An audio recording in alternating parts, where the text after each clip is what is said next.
I've seen a lot of things in my time as a Navy SEAL.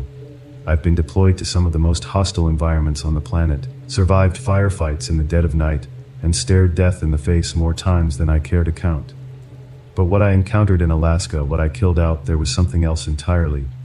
I don't know how to explain it, or even if anyone will believe me, but if you're reading this, I need you to listen.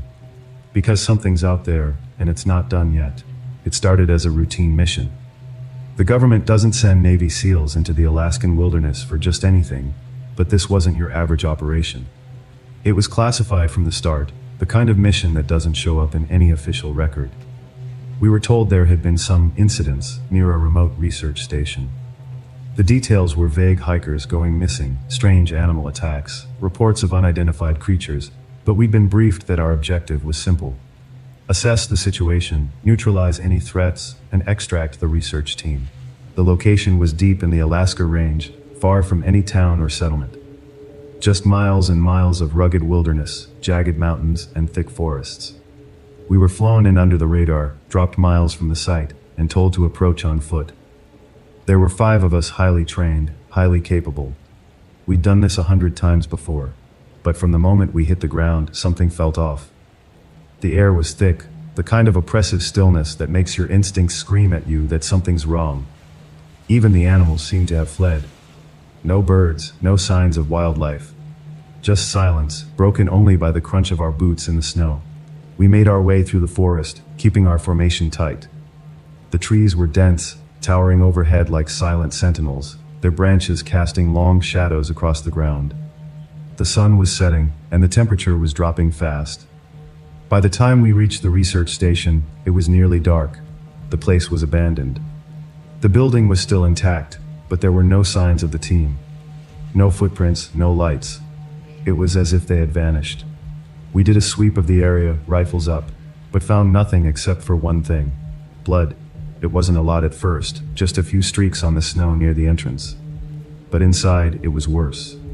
The station was trashed, furniture overturned, equipment smashed, and more blood. It was smeared on the walls, pooled on the floor, like something had torn through the place. But there were no bodies. No sign of what had happened to the team. We radioed back to command, but the signal was weak. Too much interference.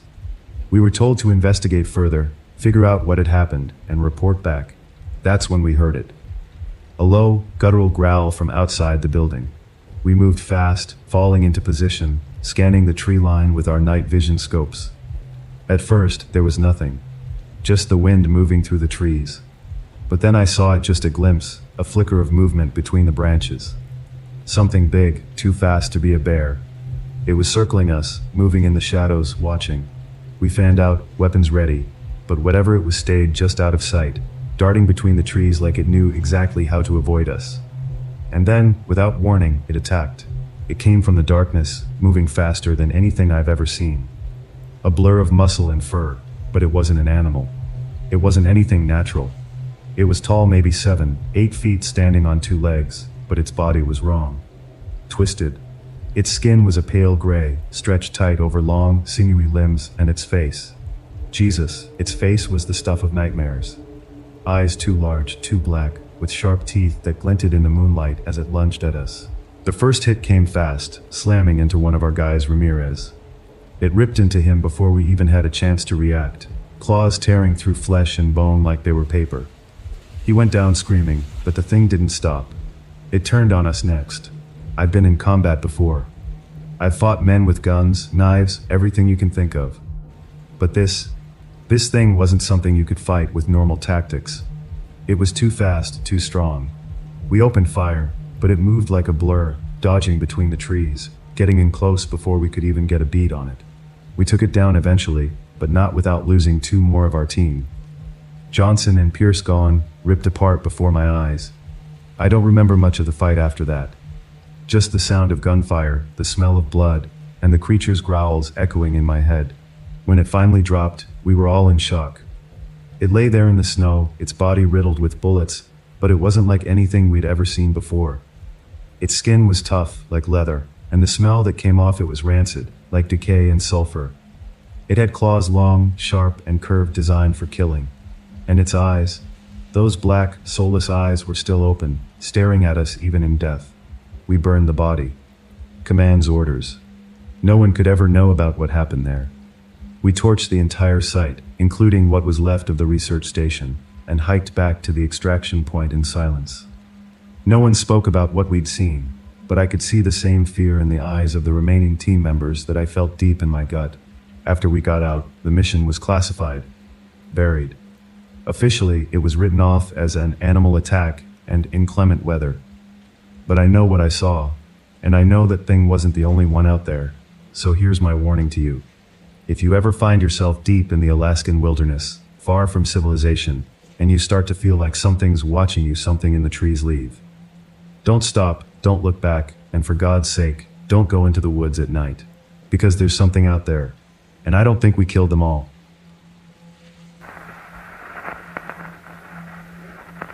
The bitter cold cut through my gear like a knife as our helicopter descended onto the icy terrain of the Himalayas.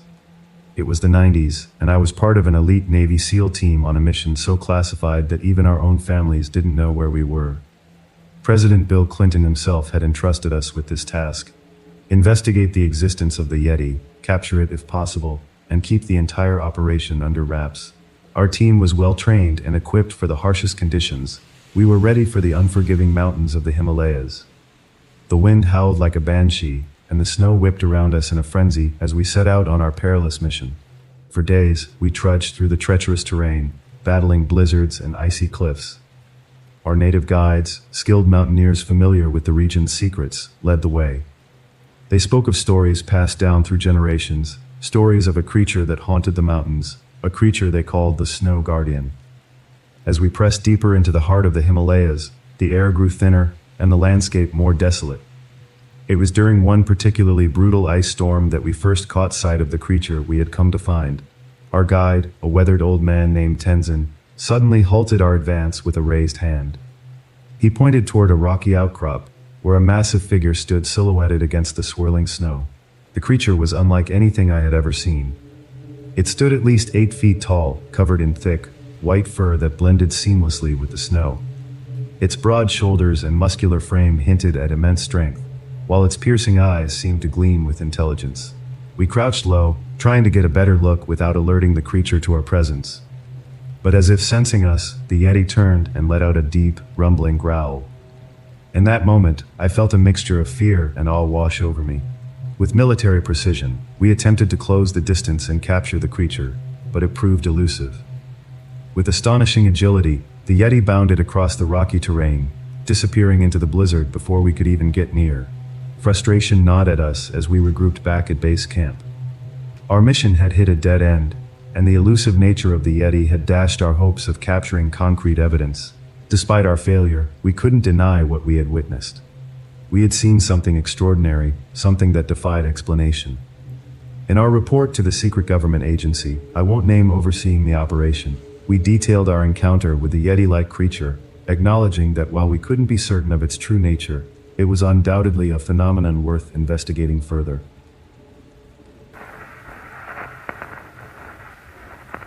Back in the late 1970s, my parents purchased an old farmhouse that was built in 1880 in a town called South Courtright, New York. The house sat on 7 acres of a beautiful valley in the middle of the Catskill Mountains. The farmhouse was in disrepair when they purchased it, but over the years they fixed it up to a very comfortable weekend and summer retreat from the urban gruel of the New York City area where we lived. The trip took 3 hours and my sister, and I didn't mind it at all. One night after we arrived, my sister and I were at the kitchen table eating sandwiches for dinner, while my parents had cocktails in the front living room. The kitchen was at the rear of the house, and the window faced a drop-off in the property which ran down to a clear running stream. As I was eating my dinner, I was gazing out the window. It was a dark, overcast, and moonless October night. As I turned my head from facing my sister, I looked out the window, which was illuminated by the light spilling out from the kitchen. There was a huge ape-like face staring back at me. It had a broad, wide face with no discernible neck and shoulders that spread out beyond the 4-foot-wide window. The brow of the creature was heavy, and I do not recall any expression on the creature's face. It was clearly, and most obviously, a Bigfoot. But what was different from any description that I had heard before about a Bigfoot was that the hair of this creature was more orange, like not brown or black. At this point, I yelled and motioned to the window, and my sister turned and saw the creature as well. We both yelled for my parents. But when they got there, the creature was gone. My father and I took flashlights and went outside to look for it, but the ground was too hard due to a cold autumn that year. What we did realize, however, was that the creature would have to be over 9 feet tall for its face to be visible through the window at the kitchen, since the basement level was exposed at that part of the house, as the farmhouse was built into a hill. My parents really never believed my sister and me, especially since the color of the beast was orange. But about 2 weeks later, we read in a local paper in which a farmer had said he spotted a big hairy creature breaking into his hen house and stealing chickens. The color of the creature's hair was orange.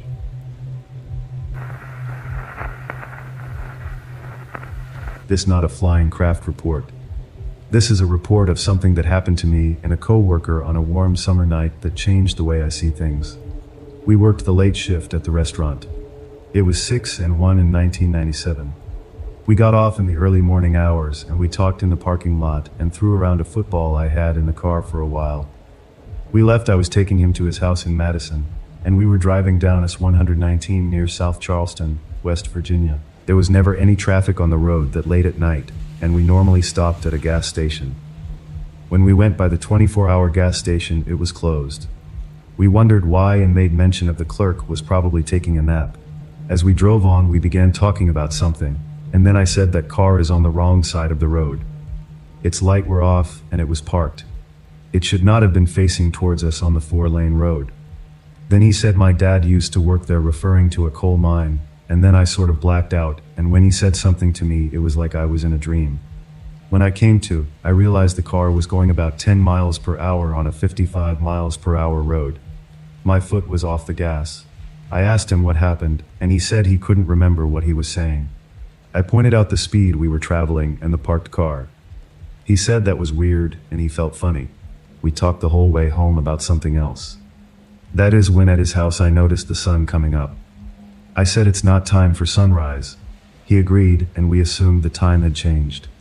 His wife said it changed in the spring, and that we were crazy. I was still a young adult living at home, so I called home to tell my mom that I was going to be late. Somehow that night we lost 45 minutes to an hour. He refused to talk about it at work the next day. He tried to turn it into a joke. Years passed, and I saw him again and asked him about it. He said, "I don't know what happened to us out there, but something did." That is the truth. We were afraid to talk about it. As time went on, I can no longer remember the date or the exact time of departing work or arriving at his house. One thing I can assure you is that it did happen, and somewhere out there is the lost hour of my life. I don't know what happened to that time we lost, and one thing is for sure, I don't ever wish to feel that way again.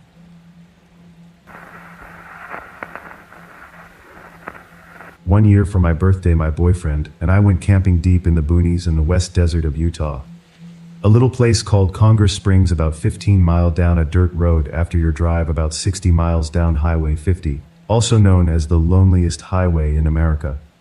It's close to the Nevada border, and there is not a speck of civilization for over 100 miles between Delta, Utah, and I think it's Elko, Nevada, way off the beaten path. I chose this site because you can dig fossil crinoids and horned coral, and it's public BLM land. There are 100-plus-year-old dilapidated shacks and other signs of brave people who long ago tried to homestead in this desolate area. So we hardly see any cars after we head down Highway 50. Don't see anyone else as you take the dirt road to the spring. As we set up camp near the dilapidated cabins, it is getting dark. Suddenly, a big-ass white truck with several men in it ranging in age pull into the camp area and make a slow turnaround like they were checking us out, and keep driving down the dirt road without saying anything.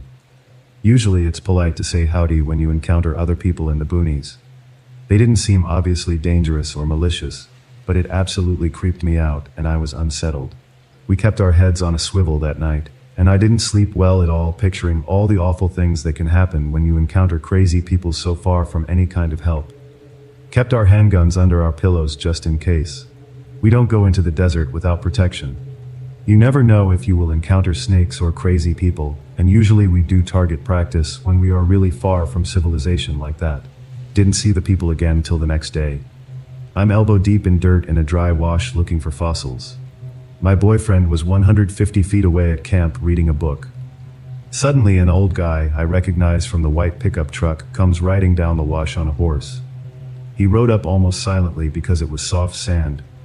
Didn't hear him till he was like 15 feet away. He definitely snuck up on me, and I was basically alone out of eyeshot from my partner. Luckily, I had my handgun holstered on my hip, which I'm sure he quickly noticed. He said a quick howdy and kept going on his horse. A few minutes later, my boyfriend came to check on me because the cowboy also startled him when he rode up quietly along with some other men on horses I didn't see. We left a few hours later, thankfully, and didn't see them again. It was only a quick one-night camping adventure. We didn't leave because of them, but if we had planned another night there, I honestly would have reconsidered staying because I didn't feel very safe. It was very unsettling. Glad we didn't see any more of those cowboys.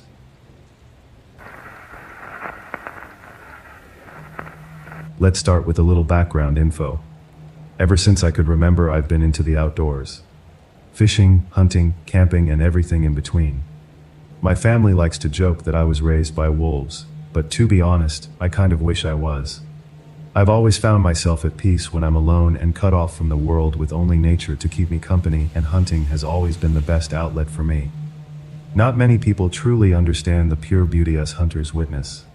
Being able to watch the sun rise from complete darkness and seeing it disappear while you're strapped 30 feet up in a tree is something not many people can say they've experienced. It's breathtaking. But on the evening of December 16, 2016, things were a lot different. The deer hunting season was winding to a close, and with about 2 weeks left in the season, I was eager to fill any of my buck tags. I was sitting in one of my favorite stands right in this little creek bed in between two small hills, which the deer follow along to get to a large stand of white oaks where they like to paw for acorns. It's a heavily traveled trail, and I was expecting a lot of action. I parked the car around 1 p.m. in the entrance to the state park. This gave me plenty of time to load the muzzle loader and head into the spot, which was about a 15-minute walk.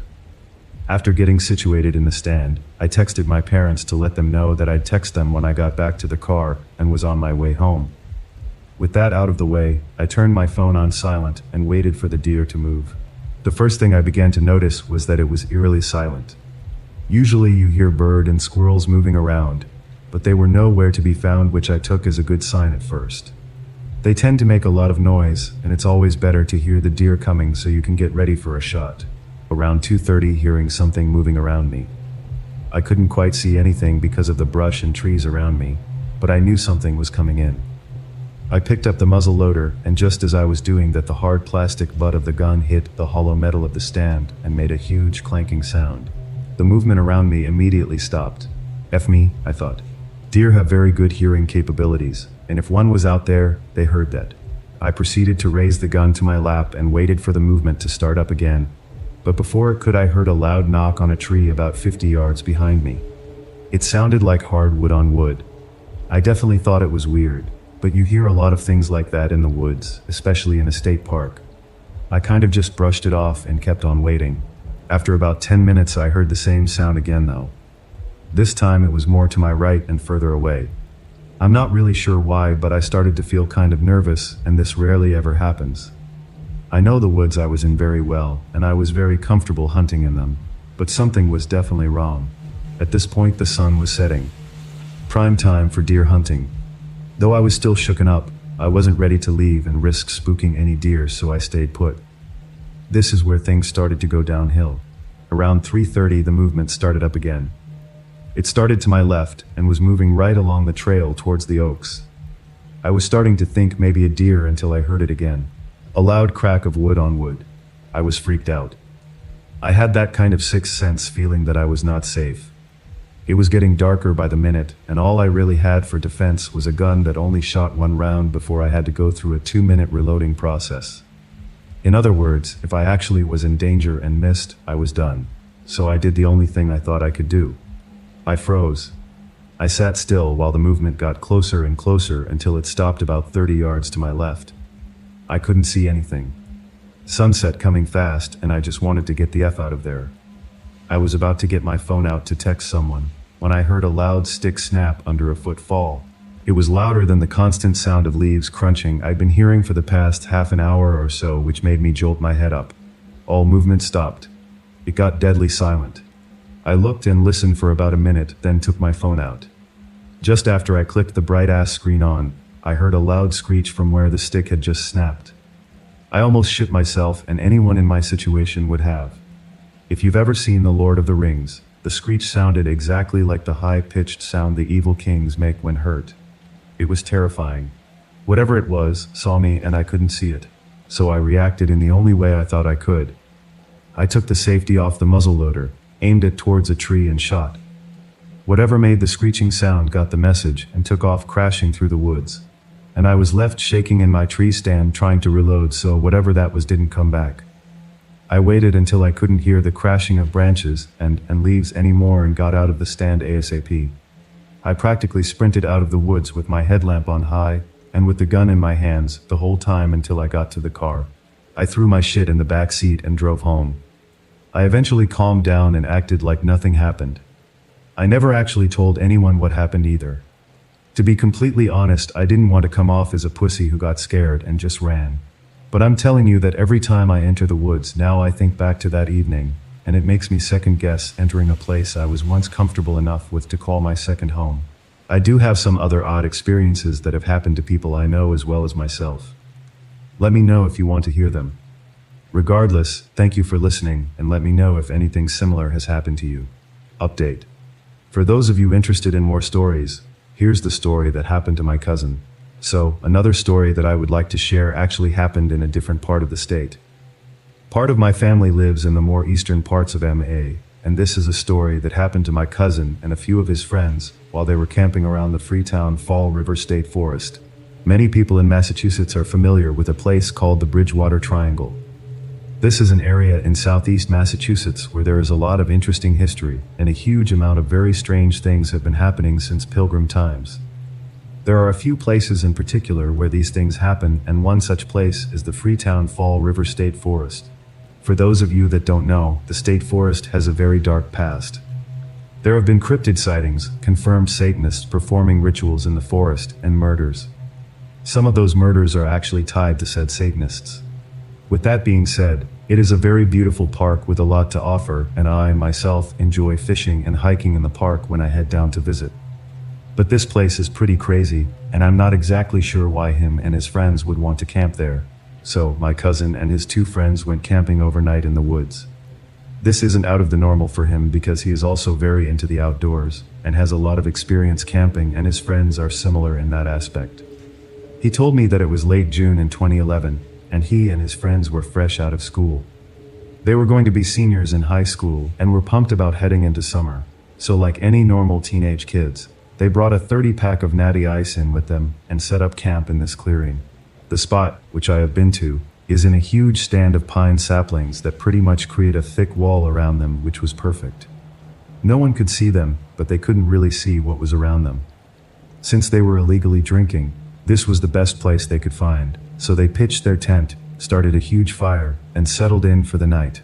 My cousin isn't really a big drinker, and he thinks Natty Ice is disgusting, so he only had a couple beers while the other two friends polished off the rest through the night.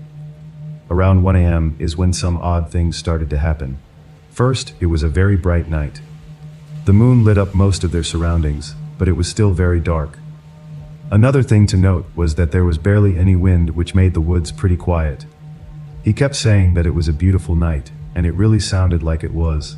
It got dark around 7 p.m., and the guys were just hanging out listening to music, talking, joking around, etc. They had heard a few coyotes off in the distance, but nothing close, and they were enjoying themselves. Around 12:30, they started to realize that they wouldn't have enough wood to make the fire last through the night, so they decided to go gather some more. One of my cousin's friends was pretty messed up, so he stayed back at camp, while the two went about 60 yards down the small trail they came in from to gather wood. There were a bunch of blowdowns there, so they started to gather logs and sticks to haul back to their camp. After about a half hour, maybe more, he said that they saw a blue light off in the distance. He noted that it was pretty weird because there weren't a lot of people who would be wandering around a state forest at 1 a.m., especially not this one. They kind of just brushed it off and started to take the wood they had back to camp with them, but both guys felt pretty uneasy about the light. On their way back, they were still upbeat and having a good time, but right as they were about to head back into the cluster of pines, they heard a high-pitched scream coming from the direction of the blue light. He said that it was blood-curdling, and that he has never heard a scream like that before. It scared the living shit out of them, so they booked it back to the site where they found their friend still hammered, and the fire still going. Now, hearing a loud scream like that would make anyone want to get out of there, but since they were convinced it was another person, they weren't ready to just leave them there if they were hurt. They brought up calling the cops, but they were all drinking and didn't want to get arrested or in trouble with any of their parents. They decided that the only thing they could do was to make sure there wasn't anyone who was in danger or hurt, so they decided to go and check out the spot. My cousin said they didn't really have much for protection, except a folding picket knife and one steak knife they were using for food, so they sharpened some of the sticks they had gathered and headed out with flashlights in hand. At the edge of the pine saplings, they started searching for the source of the screaming, but couldn't see anything. They wandered around the area for 15-20 minutes and couldn't see shit, so they started to head back when one of my cousin's friends saw the blue light. This time it was in a different spot, but they decided they needed to check it out before heading back to camp, so they walked closer. They wanted to make sure they weren't sneaking up on someone, so he said that the guys started talking about guns to make it seem like they were armed with more than some pointy sticks. They got closer to the light, which they found out was an LED flashlight that somebody had dropped. Now they were scared. I mean, they were definitely freaked out by the scream, but that could have been a lot of things, and they knew that. They were familiar with the usual suspects like a fisher cat, fox, or even an owl, but now they knew it was a person. The guys dropped the light and sprinted back to camp. They couldn't leave all their shit or their parents would know something was up, so they just stayed the night. Needless to say, none of them slept. Luckily, nothing else really happened until it got light again. They packed up their gear and started out. All the guys agreed not to stay any longer than they needed to, but one of the friends got curious and wanted to see if anything was around the area of the light, just in case they accidentally found a murder site. When they walked up to where the light was, they noticed two things. First, there was a large area that was cleared out. No leaves, no sticks, just a patch of dirt, but it didn't look disturbed. Second, the flashlight was gone. That just added more reason to get out of there, so they left in a hurry and went home. I know they all told a few people, but they weren't eager to report it to police because they weren't sure if anything had actually happened. It was just something odd that happened, and they wanted to keep it quiet. My cousin still goes into the state forest all the time. It's one of his favorite places to be, but he doesn't camp there anymore, and I highly doubt his friends do either. Thanks again, guys, for listening. I really enjoy sharing these family stories with you guys, and I want to speak with a few more uncles who I know have some great ones from around New England, so hopefully I can post again soon. Please let me know what you think, and if you do want to hear more. My dad was in some swamps in Florida when he says something swam by him. My dad has hunted and fished this area for years, so I have a great deal of faith in his account. He describes it as a fish with skin and not scales like a catfish. But its tail was hard, and it was way larger than a catfish. He said he never got a good shot on it, but would have shot it, and to this day believes that he saw a bull shark.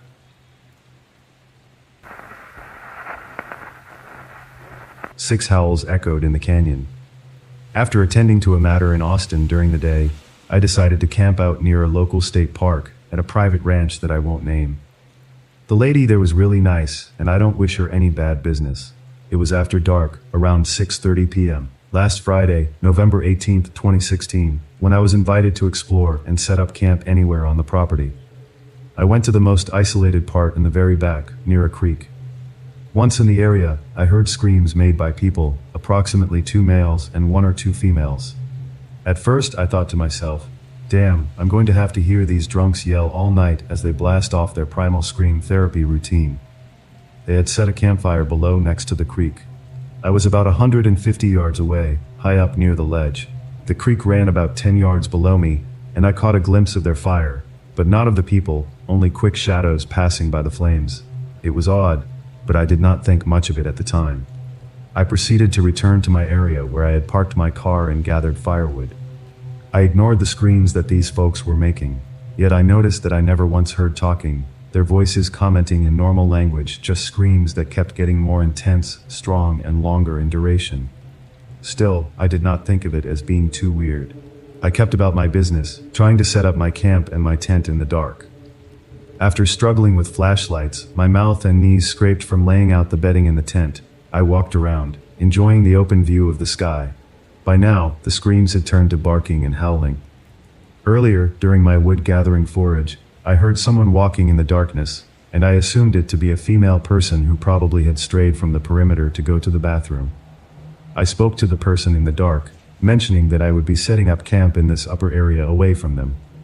The person never answered, so I felt confident I had established a respectful territorial mark where I would not go near them, and they, in turn, would not come close to me. Nevertheless, I still did not think anything was weird up to that point. What began to worry me was when, about an hour later, as I was about to begin my fire and rest in my tent, 3 or 4 howls united into a very loud crescendo that got my attention. The barking now was more intense and deeper. At first, I thought that maybe these people were using dogs to fight each other, but it was not like that. In dogfights, you can listen to the dogs tearing into each other and the voices of the men cheering on. The barking seemed to be going on in one direction, as if the dogs or coyotes were competing to outdo each other with barks, wailing, and howling. As my mind tried to comprehend what was going on, another possible scenario appeared to my reasoning capability.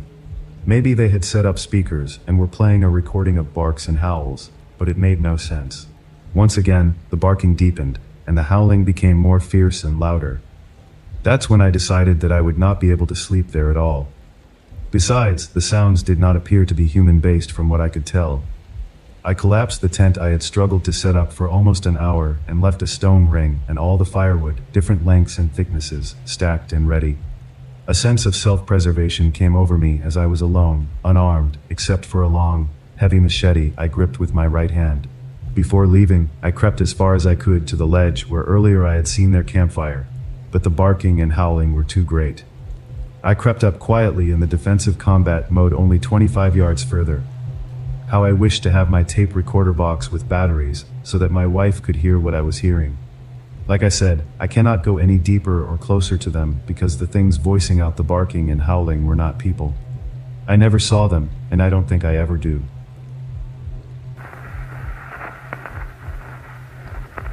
I was 12 looking for bottles down in the woods because I collect them, and I hear heavy footsteps behind me. I turn around to be face to face with a fully grown breeding bull Ake, the most aggressive animal you can have on a barnyard. I ran tumbled down that hillside like my life depended on it, which it kind of did. Only a few days later did I learn my neighbor only castrated it a week prior because he was getting too old. I know the cow because I've seen it when I go down to my neighbor's pond to fish as a kid. It somehow got out and wandered to the hillside. Peas. Castration makes bulls less aggressive, so it was about as harmless as a pumpkin at that point.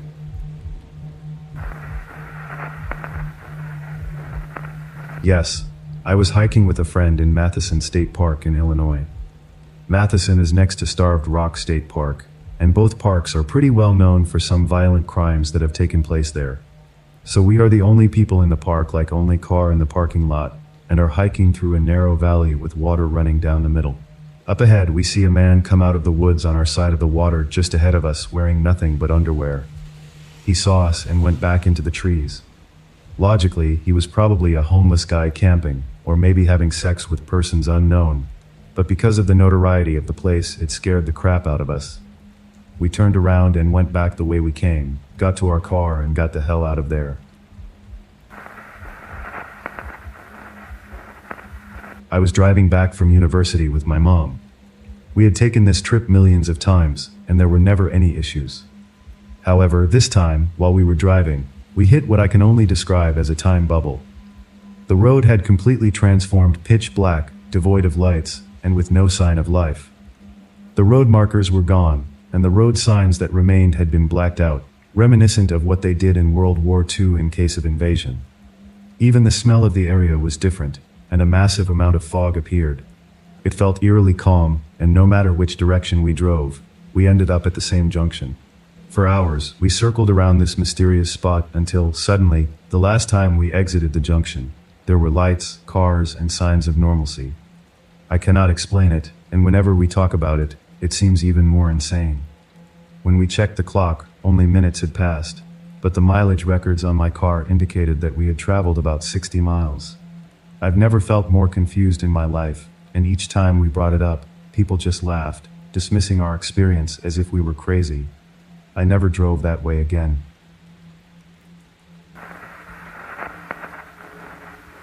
I met this girl on the internet. I invited her down to Sacramento, California to have some dinner. We were seated at this small round table, kind of facing each other. And all of a sudden, this arm reached over my shoulder to grab my water glass. This guy's arm was so white, it looked like it had all the blood drained out of it. I mean, it was shocking. I could tell by the look on her face that she could see this guy, that it was something. So when he walked around to the other side to get her water glass, I could see this guy. It wasn't just he looked pale, it looked like he was dead. No, it looked like he was drained totally of his blood. After he walked away, we said, "Whoa, did you see that?" We were kind of talking about it like that. We got to talking about other things, and while we were eating our dinner, the maitre d' that had seated us was leaning against the bar about 15 feet away from me, waiting for a customer to come in, and he didn't know I was looking at him, I don't think. From the side, all of a sudden, he just kind of raised his lips for a second, and I clearly saw fangs. And then maybe half a minute, 45 seconds later, he saw a customer come in the door, and he smiled to greet him, and clearly, there were no fangs there. I know what I saw. I clearly saw fangs on him, and then the next second they weren't. Couple that with the guy who looked like he had all of his blood drained out of him. That was very scary. The girl I was with also noticed odd things occurring as well. We finished our dinner as quickly as possible. We felt so uneasy about walking back to my place that night, even though I lived only 2 blocks away. I hailed a cab. Just a note. There was a bizarre, unexplained death reported at that same restaurant 3 weeks later. I wonder if it was somehow related.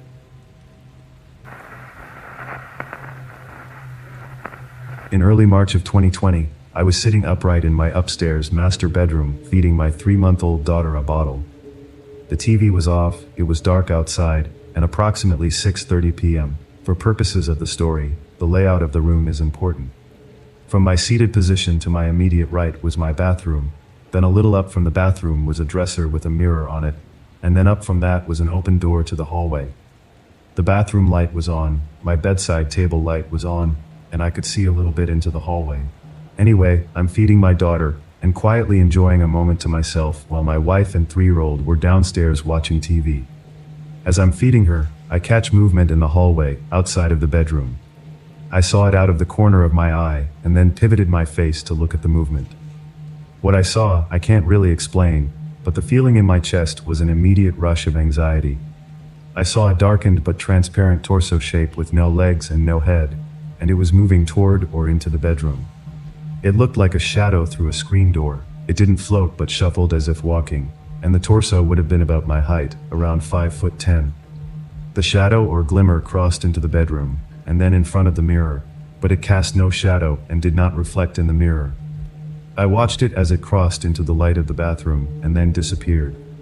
My daughter's eyes flashed open, which was strange because she was sleep eating, and I noped the hell right out of the room as fast as I could.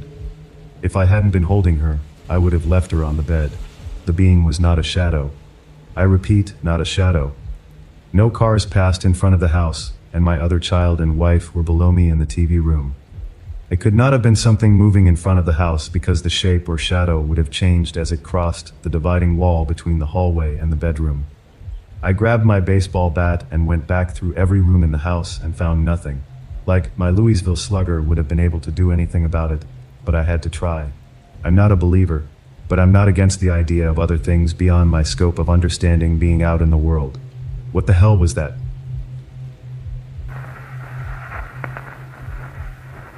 My great-grandfather, a seasoned game warden in the lush terrains of North Carolina, found himself entangled in an enigma during the 1970s. A mysterious call summoned him to investigate an unusual discovery, a lifeless creature sprawled on the side of the road near Wilkesboro, North Carolina. The bewildering description painted an image of a hairless, kangaroo-like being measuring a staggering 6 feet in length. Armed with curiosity and his duty as a game warden, my great-grandfather promptly responded to the call, determined to unveil the secrets behind this cryptic entity. Upon arrival, he was met with an otherworldly sight that defied conventional understanding. Swiftly, he documented the anomaly, capturing its peculiar features through the lens of his camera. These photographs, however, would not remain in his possession for long. Federal agents, shrouded in mystery themselves, confiscated the photographs, leaving my great-grandfather's astonishing discovery to become a part of a clandestine narrative. Unfortunately, before I had the opportunity to delve into the intricacies of this bizarre encounter with him, my great-grandfather passed away, leaving behind a legacy of unanswered questions.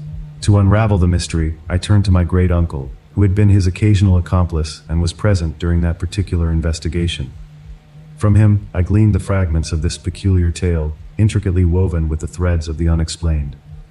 Now, armed with the story and yearning for answers, I reach out to the wider world, curious if anyone could shed light on the identity of this mysterious, 6-foot hairless kangaroo-like creature that once graced the landscapes of Wilkesboro, North Carolina.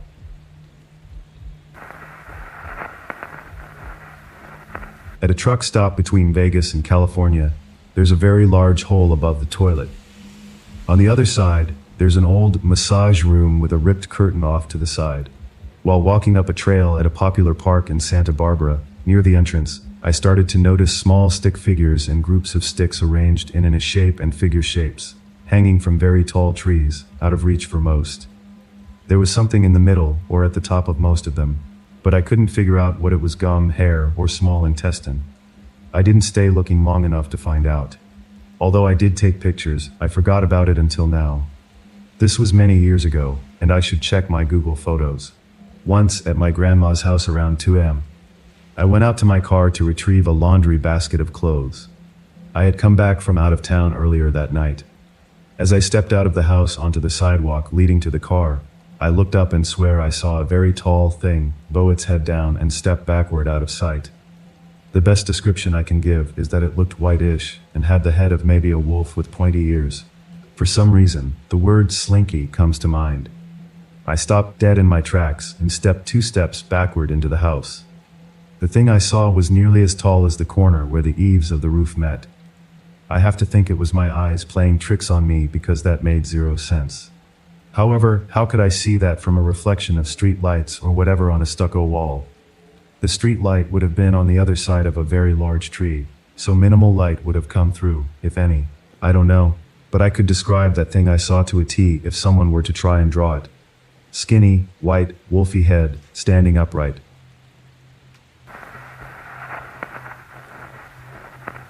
I was four-wheeler riding with my buddies on some old logging roads in Lincoln County, West Virginia, that connect to the Hatfield-McCoy trails. We happened upon an old log cabin that was abandoned and sat a few yards off the trail, and we decided it would be a great spot to take a break. So we're all sitting there on our quads, eating lunch and drinking a beer, when I noticed this old apple tree off to the side of the cabin. I walked over and was looking it over to see if it had any apples on it. Once I got close to it, I realized that there were a bunch of mice dangling from fishing line that was tied to the branches of the tree. On closer inspection, there were probably 5,100 of them in various states of decay. They all looked smashed, so they had probably been caught in regular old mouse traps, and then someone was bringing them up there, tying little knots around their necks, and then dangling them from the tree. Weirdest shit I've ever seen. I showed my buddies, and then we hurried up and got the hell out of there.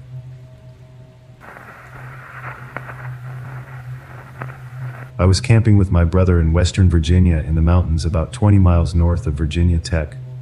We had hiked up to a mountain top, and then stopped on the way back down at a saddle point in the mountains. There was a good flat spot. So we had finished dinner and headed into the tent, and were talking a bit, about to drift off to sleep, when it started. It was a beep. About every 20 seconds, although I didn't time it. Just a single beep, exactly like you would hear from a smoke detector that is low on battery. Except we were miles from any homes, and of course we didn't have any smoke detectors with us. We discussed what it was and discussed going out and looking for it, but we were a bit freaked out by it. The beeping got louder and quieter, so it seemed like it was moving. After a while it got quieter and stopped, or we just drifted off to sleep. We talk about it sometimes still, call it the beeper.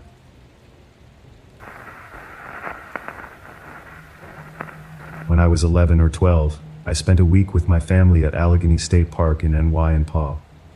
One day, my 2 cousins who were close in age, and I decided to embark on an adventurous hike along an 18-mile trail. Of course, we didn't entertain the idea that we'd actually make it that far, but the thrill of exploration fueled our journey. We ascended a mountain trail for 2-3 hours, eager to see where it would lead us. After what felt like a considerable distance, we arrived at a small level area on the trail. To our surprise, nestled right in the middle was a makeshift lean-to constructed from pine boughs. Inside this peculiar structure lay an unsettling discovery: around 30 squashed toad bodies. 2 large, flat rocks served as a morbid stage, covered in the remains of these unfortunate creatures. The scene totally freaked us out. Questions raced through our minds. Who would hike all the way up there just to spend the day chasing and murdering toads? It sent shivers down our spines, and an eerie feeling settled over us.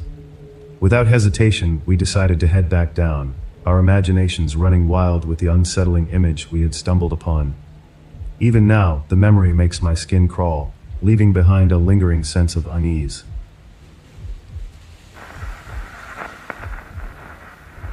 In the days of my youth, an inexplicable encounter left an indelible mark on my memory. It happened while I was riding in a car with a friend, and the strange incident unfolded through the rearview window. As we traversed the streets, I suddenly found myself transfixed by a peculiar sight: a set of large, glowing purple eyes, eerily reminiscent of a feline gaze. Excitement and confusion gripped me as I tried desperately to draw my friend's attention to this unusual spectacle. However, my friend remained oblivious, unable to perceive the mysterious eyes that seemed to pierce through the darkness. Curiosity getting the better of them, my friend turned to investigate, only to find the eyes had vanished without a trace. Despite the disappearance, an uncanny feeling lingered, a sense that we were not alone in our peculiar encounter. As we continued our journey, an unsettling revelation unfolded. Those haunting purple eyes reappeared in the rearview mirror. Turning around to confront the inexplicable, I was met with an unsettling void of faceless presence dominated by those luminous purple orbs. The eyes seemed to emanate from an unseen entity, perched upon the trunk of my friend's car, fixated on me with an intensity that sent shivers down my spine. Strangely, I could discern no body, no features beyond those glowing eyes. Doubt gnawed at me, and the lingering question of whether I had entered the realm of hallucination haunted my thoughts. To this day, the memory of those enigmatic purple eyes remains etched in my mind, a fleeting encounter with the unknown that defies explanation. The line between reality and imagination blurred, leaving me with an enduring mystery from the recesses of my past.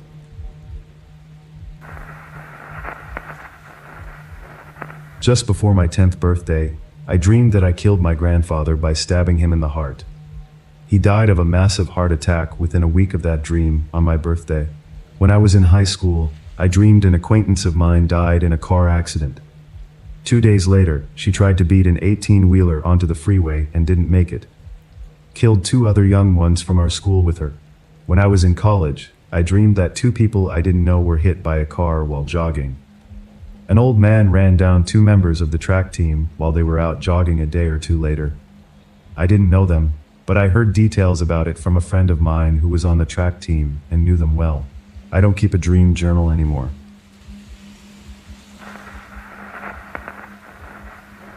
I worked at an assisted living or nursing home for a few years.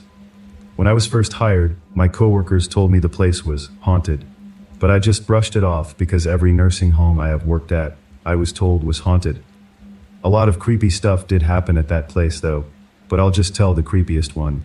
I worked the 3rd shift from 9 p.m. to 7 a.m. My job was to distribute nighttime medicine, clean, check the doors to make sure they were locked, and walk around with a walkie-talkie to check in on old people if needed. Mostly, I would sit in this big chair and draw. One night, chores were finished. I was doodling in my favorite chair, and down the hall to my left was Mrs. Wilson's door. She was a funny lady, cranky as hell, and a bit of a hoarder but super cool. So, I'm sitting in the chair, and I hear knocking on her door. I look over, and no one is there. Mobility-wise, there is no way it's her knocking on her own door. I start putting my drawing stuff away so I can check on her anyway, and I hear knocking again, but this time it's very aggressive. I drop my stuff and walkie-talkie to the janitor that she is knocking on her door like crazy, and I may need help. As I approach her door, I hear her yelling, "God damn it, just come in, it's unlocked."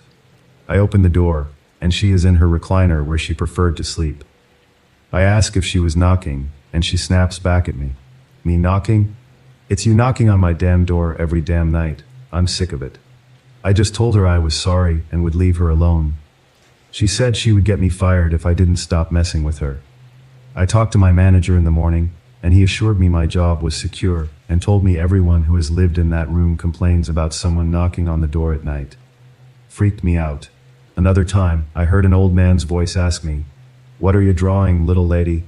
I answered as I looked up because it was not unusual for the residents to be up and walking around at all hours, but no one was there. I got up and looked everywhere. No one was there. The janitor and I spent a lot of breaks smoking and telling our stories.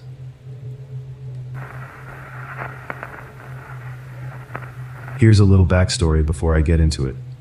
I'm 19 years old. My grandparents on my mother's side passed away a few years before I was born. My grandmother passed away in the dining room, which back then was her bedroom since she was severely ill after her stroke.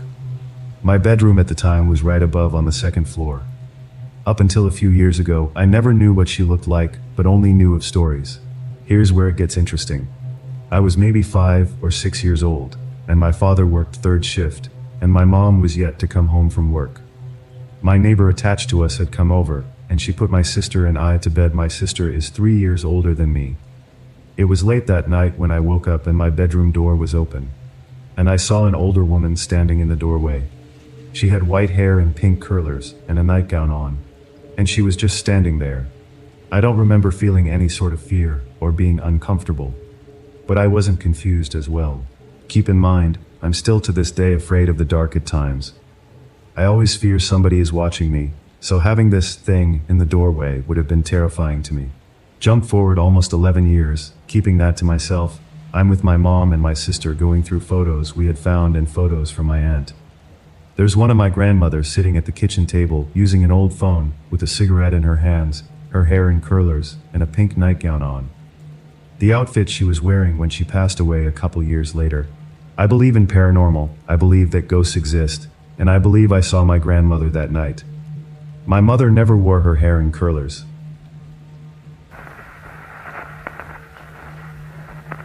So I have a few stories.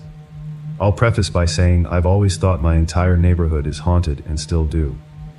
When I suggested this as a kid, literally no one believed me, but recently other people have had encounters. As a child, I would see 3 white semi-transparent figures cross past my bedroom door every night. One tall, thin guy, one average-heighted guy with an average build, and one short, bigger guy. I also recall seeing a figure climbing the stairs when I was a child. The figure was wearing dark clothes, purple, maybe black. My backyard is very large, with a thin tree line that opens up to a small field with power lines running through it, leading to a forest with a highway. As soon as it gets dark, beyond the first thin tree line, you get the most intense feeling that you're being watched, and your presence is unwanted. This has been felt or discussed by all my friends. Some suggest that there is a Native American presence back there, possibly native land. It's sometimes alluring, and in one particular incident, my friends and I felt like we were in a vortex of sorts. We were in the woods, laughing and being loud, and there seemed to be so much energy building up between the 3 of us. We were completely unaware of what was happening around us. Suddenly, it seemed like all the energy was sucked out of the air. We instantly became aware of our surroundings, and we all got an eerie, creepy feeling. Needless to say, we left the woods. One morning when I was a child, my brother and I were eating breakfast with my dad in the kitchen, and all of a sudden, we hear music going full blast in reverse coming from the basement. Someone or something had turned on my dad's music equipment in the basement, playing my brother's CD at full volume in reverse. There's no way it could have gone on by itself. There is a presence I refer to as the old man, and whenever I talk about him on or around our property, I get goosebumps, my eyes water, I shiver, and feel his aggressive presence. He hates to be talked about and lingers in the dark. I don't know much about all this as I cut myself off from my curiosity in communicating or opening myself up to the other side after a complicated or intense experience as a teenager, which frightened me, but I am fully convinced of his presence. It would terrify me to be alone in the house growing up, and I felt him the most in the basement. Our toy room was in the basement growing up, more of a closet than anything. Numerous times, I found myself playing in the toy room and sensed someone coming down the stairs and entering the basement. I was always so sure it was my brother coming to scare me, and I'd call out to him trying to talk, and every time when I got no answer, I'd peek out to find no one in the basement. There was always that eerie feeling of being watched in my basement. When my brother was in college, he drove home for the night to hang out and planned on driving back to school in the morning. He woke up late and couldn't find his wallet anywhere. He looked all over his room, all over the house. It was gone, so he left without it. When I got home from my classes, my dad was about to exit my brother's room after looking for my brother's wallet around his bed, on his bedside table, all the normal places. I entered the room, and he followed after me, telling me he already looked everywhere.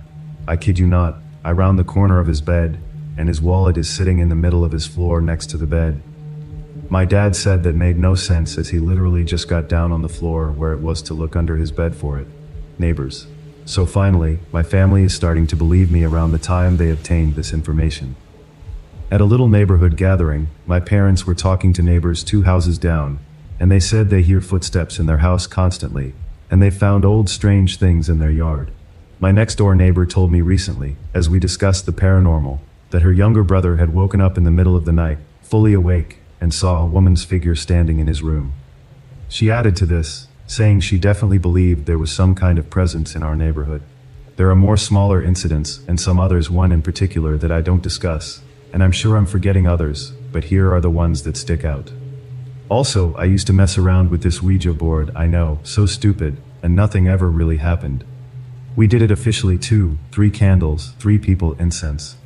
I used to keep it propped up on the window above my bed when not in use, and it would fall on me while I slept, but I never really thought anything of it. One time I tried to cleanse my room with the herb sage, and after I did, I put the sage out as witnessed by a friend. There was no smoke. We left, and I get a call a while later, and my room was literally on fire. The fan in my room had reignited the sage that was witnessed to be completely out by me and a friend. The Ouija board survived though. I managed to salvage a lot, but I always had a creeping feeling that it was retaliation for trying to cleanse the room. Now it just hangs on my wall. I sometimes joke about using it, but I don't know if I ever would again.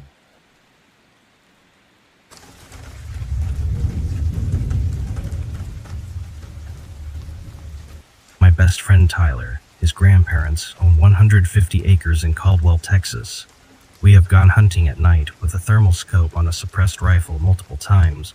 On different occasions, we would bring one other friend out so they could shoot at pigs or coyotes. On this particular night, we brought our friend Bobby with us.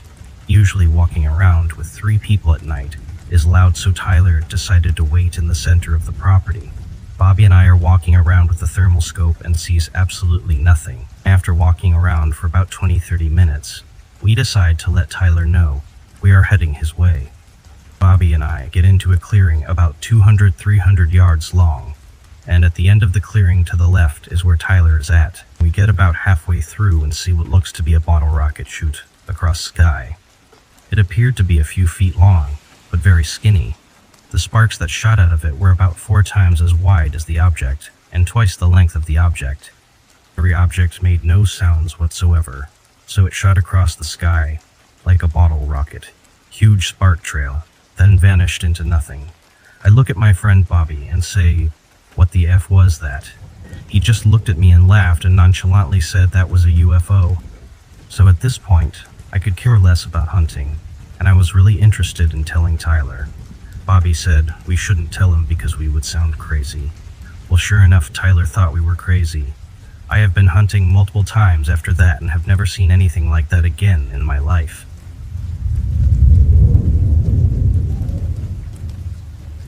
I'd been to Bragg Road in Saratoga, Texas. It's only an hour and a half where I live.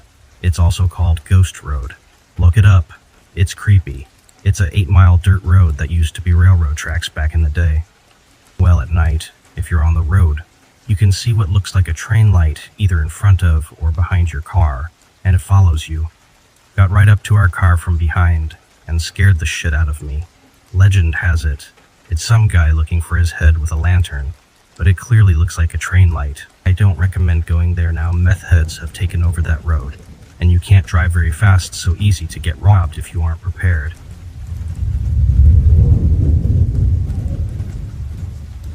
My husband, kid, and I live out in the middle of nowhere.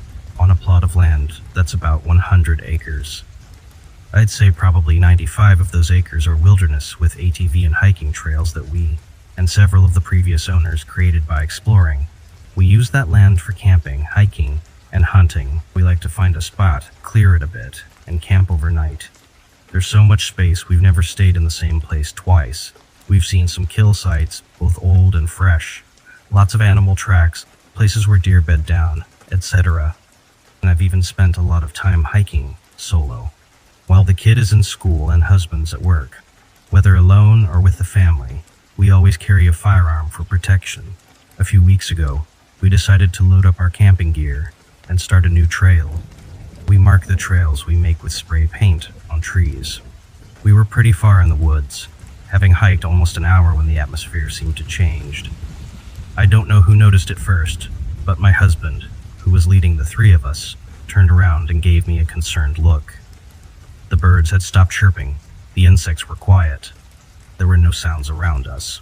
When in the woods, complete quietness is rarely a good thing. We continued onward, hyper-aware of our surrounds while our kid continued merrily talking. We came to the stream that marks the midway point of our property. We stopped for a few minutes, my husband and I, and a stare down with each other.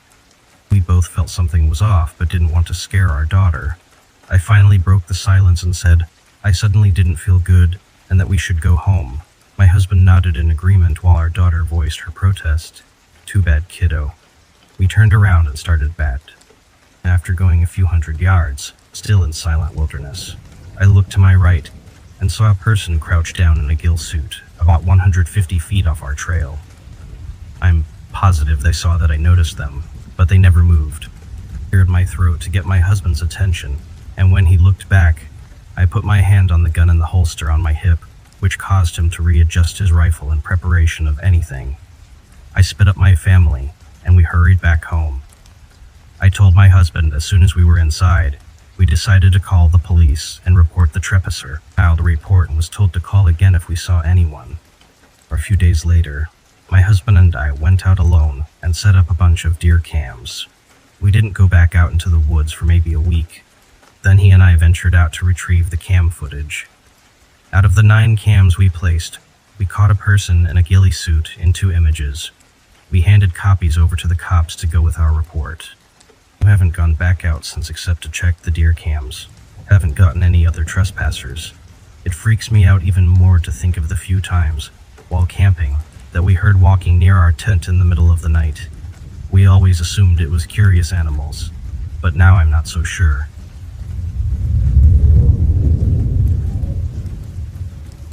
My fiancé sees nightmarish stuff while he's half asleep. He hates scary movies and anything like them, but he frequently has nightmares. About once a month or more, he gets up tense and ready to fight, looking intently at something across the room. Once he told me there was a big mother behind the bedroom door. Once there was a green slime coming out of the wall. Once there was a monster perched on my desk getting ready to jump at us. Every time he does this, he eventually just rolls over and goes back to sleep, whether I gently tell him he's dreaming or not, and he remembers nothing in the morning. One night I went to bed before him, and I just had this feeling there was something under the bed. I wouldn't let my arms or feet hang off the edge of the bed, and stayed burrito wrapped in my blanket. He eventually came to bed and fell asleep. Then sometime in the middle of the night, he woke me up telling me, "Whatever you do, don't let your feet hang off the end of the bed. If you do, they'll get you." I weakly cried. "What?" he answered. "They tried to cut off my hand." I didn't sleep much that night. How did we both have the feeling something was under the bed on the same night? The only time that's ever happened in our 8-year relationship. Hey there, let me share some intriguing experiences. Growing up in southern New Hampshire, particularly in East Derry. My childhood home was situated on a quiet cul-de-sac, with a police captain and a detective as our neighbors. Living in that house was eventful, to say the least, with a multitude of strange occurrences tied to its very essence. One of the most peculiar phenomena I encountered was the presence of a shadow person, manifesting itself in the likeness of my family members. Many years later, after we'd moved away, my older brother confided in me saying whatever it was, it seemed to have taken a liking to you. This brings me to one of the many stories I have from that time. My best friend, who lived just 5 houses down, had parents who owned a pop-up camper. It was parked to the side of their porch, with its door serving as the family's main entrance. Being curious 12-14-year-olds, we often had sleepovers in the camper with other kids from the neighborhood. During one of these nights, we had an experience that continues to haunt me. On this particular occasion, it was just my friend and me. As girls of that age, we would often bicker over trivial matters. That night, it was about a piece of gum she threw to me, which ended up getting lost between the mattresses and the lining of the camper. She was unwilling to give me another piece, which sparked a heated argument between us. As we went back and forth, our voices growing louder, an eerie silence suddenly enveloped us. Out of nowhere, we both heard the distinct sound of footsteps pacing around the camper. Then came the voices. It's difficult to put into words, but it felt as if someone was whispering right beside us, yet the voice carried a strange distance. It was a male voice, speaking in a language we couldn't comprehend. We exchanged worried glances, and I recall my friend hastily taking off her socks. They were new, fuzzy, and mine. We didn't want them getting ruined, you know. Without further ado, we sprinted the 15 feet to the side door, hurried inside, and raced up the stairs to her room, clutching the house phone along the way. Given that her parents were heavy drinkers, we didn't want to disturb them, so we did the only logical thing and called my house instead. My mom, concerned for our safety, drove around the neighborhood twice, but upon returning she assured us she saw nothing out of the ordinary. We were so spooked by the incident that we decided to sleep on the floor next to each other. It just so happened that our sleeping spot was beneath the window overlooking her front yard. Before we eventually drifted off to sleep, we both distinctly recall hearing the sound of raking or digging. This story dates back nearly 20 years now, but to this day, I remain friends with my childhood best friend. Whenever I recount this tale or any of the other strange occurrences from that time, she can always vouch for me. We shared an unexplainable bond during those unforgettable years. Indeed, East Derry seemed to be a hub for bizarre happenings. Numerous peculiar events took place in that town, leaving an indelible mark on our memories.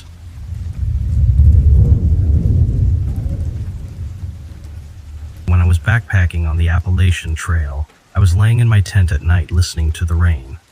I heard what sounded like someone walking on gravel and saw a light flashing through my tent. The flashing was slow, like a headlamp going behind a tree, then being seen again. The sun had just gone down, so I thought it was another hiker was coming up to the otherwise empty shelter site.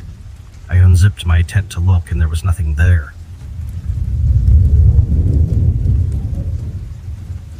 It was coyote hunting. I'm Northern California, and as some might know, Northern California is not like Central and Southern California. There's a lot less people and a lot more wilderness.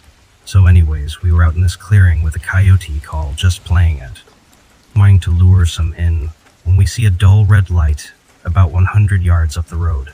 It was odd, because none of us had lasers or flashlights on our rifles, so we couldn't figure out what it was. When about 30 seconds later, a shot rings out over our heads. We all jumped into the truck and hauled ass toward him, the only way out of the woods from where we are, spotlighting the sides of the road to try and see him, but saw nothing. Easily the scariest night of my life. I work on the woods full time, and have never been that terrified.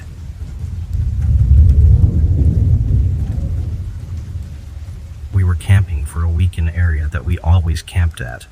One day me and my mom decided to go for a walk in the afternoon. Campsite was really bushy, and all of a sudden there is this loud scream, and it sounds like a child screaming. And me and my mom were trying to find where this screaming is coming from, because it sounded like a child screaming, and we're worried that he or she is hurt. And all of a sudden, there is this lady that comes out of nowhere and is walking towards the screaming, really calmly and slowly, and she then is gone from our sight.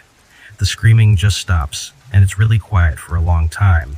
Then the screaming starts up all again, and we can hear her saying stuff, but we can't make it out because we were far away. Then it all stops again, and 5 minutes has passed and we can't hear anything. Then we see the lady come out with this little boy in her arms, and there are 2 other kids following.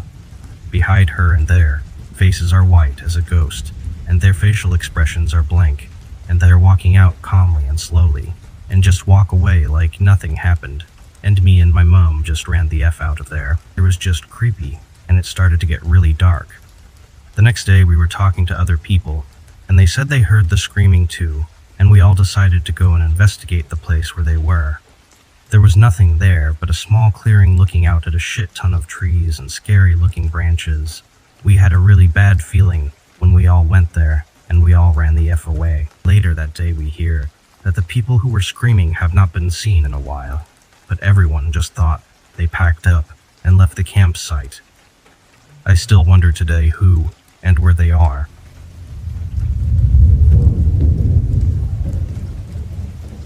When I was 11, I was friends with this girl who lived alone with her mom in this massive old Victorian house. It was gorgeous. Wood floors, fireplaces in every room, and heavy doors with window things at the top.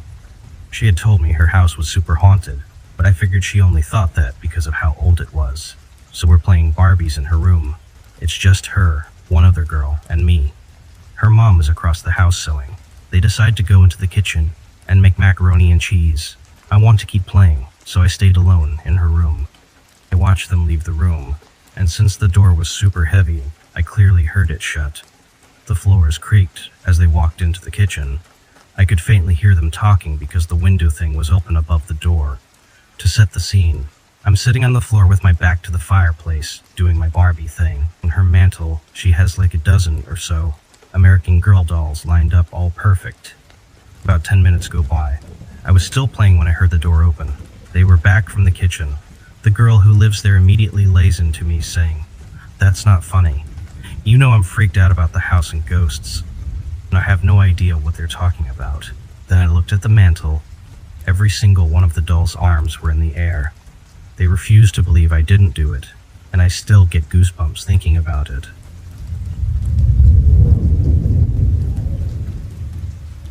It was January 14th of this year, 2023.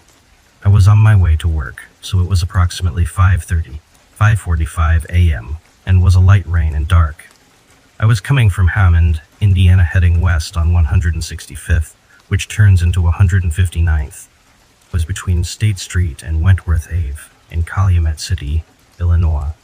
So when I saw it, I was now in Illinois after passing State Street. I was in the left lane, and there was only one car in front of me in the right lane. This car was about 6 car lengths ahead of me. This is a wooded area, and I saw something alongside the car in front of me by the rear. As I said, this is a wooded area, and I am always watching for deer, raccoons, and opossums. I looked harder and watched and thought to myself, is that a deer? It's running fast. And I realized there was no way it was a deer. It looked bigger. Like I said, it was a light rain, dark, and had my wipers on. I started to speed up because I had no clue what this was at this point. As I got closer, whatever it was went directly behind the car in front of me, suddenly had a huge wingspan, and went up and over my car. I talked about it for weeks, telling everyone how it was very unsettling, and it's all I thought about since that morning. I take the same route to work Monday, Saturday, and I'm always on the lookout, and haven't seen anything since. And it wasn't until months later, my sister shared on Facebook that she found out if you go to Google Maps and search Mothman, that the locations of sightings show up.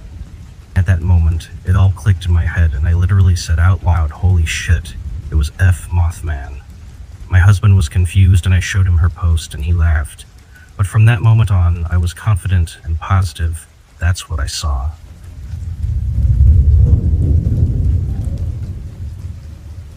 And I work on a fishing boat that gets contracted out by a cannery in the Alaskan peninsula during the summer. The only bits of civilization out here are canneries, and the only way in or out is by boat or airplane, small airplanes. About a week ago, we were anchored up by a cannery for 6 days. We were on standby for the whole time, and didn't have any orders. Normally, we're decently busy and have some sort of work. During this time, we all started to get really bored. We had a hard drive of movies that we powered through.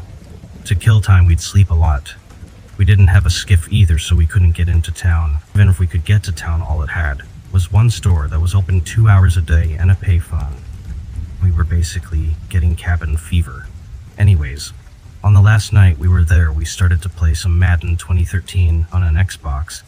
I was on a little hot streak of winning, so I quit while I was ahead to go smoke a cigarette on deck. And in the ocean, up here, you can't see many stars because during the summer it stays light out for so long, so you really notice bright lights or stars. Well, I noticed this particularly bright light because it starts to move. I thought to myself it must be a plane, but then it started to move all over the place, vertically, horizontally, in circles. I sat there thinking, no, that's too weird. But when I was sure this thing was moving, I grabbed another deckhand. I asked, am I crazy, or is that light moving really weird? He started to have the same reaction I had, so we both stood there in disbelief. Once I was convinced I wasn't crazy, I got the other deckhands. Both were playing Madden tension. We all stood on deck hooting and hollering like apes.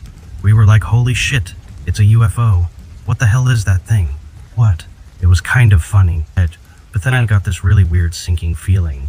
Since the whole North Korea thing has been heating up, it crossed my mind this could be some sort of military thing. And after the light stopped moving in crazy patterns, it looked like it starts to head southeast. I immediately ran inside to grab my phone. Luckily we have internet on the boat to message my family. I thought for a minute this light might be a missile headed for the west coast. I told my family I loved them. Nothing too suspicious. I didn't want to scare them, and if it wasn't a missile, I didn't want to sound paranoid. I knew that if a missile did hit anywhere in the US, I'd have a very high chance of living, because these boats are very sustainable. Besides having to fuel up, there is lots of food aboard, and lots of tools to fix any problems. We could go for months, maybe years on our own. After a minute the light stopped moving. The other deckhands kept saying it was moving, but I wasn't seeing it. I realized we all must have been staring at the TV for too long, and our eyes were probably just adjusting to the outside. We all laughed it off. I didn't tell anybody I thought it was a missile, because that thought sort of shook me up a little. So out where I live, it's just outside of a town nestled at the bottom of mountains. For your information, I live in Australia, and it's not too secluded, since I live with my family, and you'll generally come across someone's property every 500 meters. But there are some stretches where you won't see a house for a cam. One night my mom and I are coming home pretty late at night, and we were just talking and listening to the radio. We come around a corner, and we both saw this creature that I still don't know what it is till this day. But it had the body the size of a medium dog. Mangy looking black fur, an almost abnormally large head, big green eyes, which was the first thing I noticed. A most weirdly and almost impossibly long and thin neck, like it shouldn't be able to support the large head. My mother and I are cussing like sailors at this point, and make a U-turn around to get a better look at it, and within 10 seconds there was no trace of it. Normally I'd brush this off as probably a wild dog, but the body just didn't look like a dig, and it was too big for a cat, even a wild one. The real scary part is that my family and I have seen that maybe 2 to 3 times now, almost exclusively late at night. However, my so's father has said that he's also seen it twice, once at night and once at daytime, and I get the feeling we're not the only people in town to have seen it.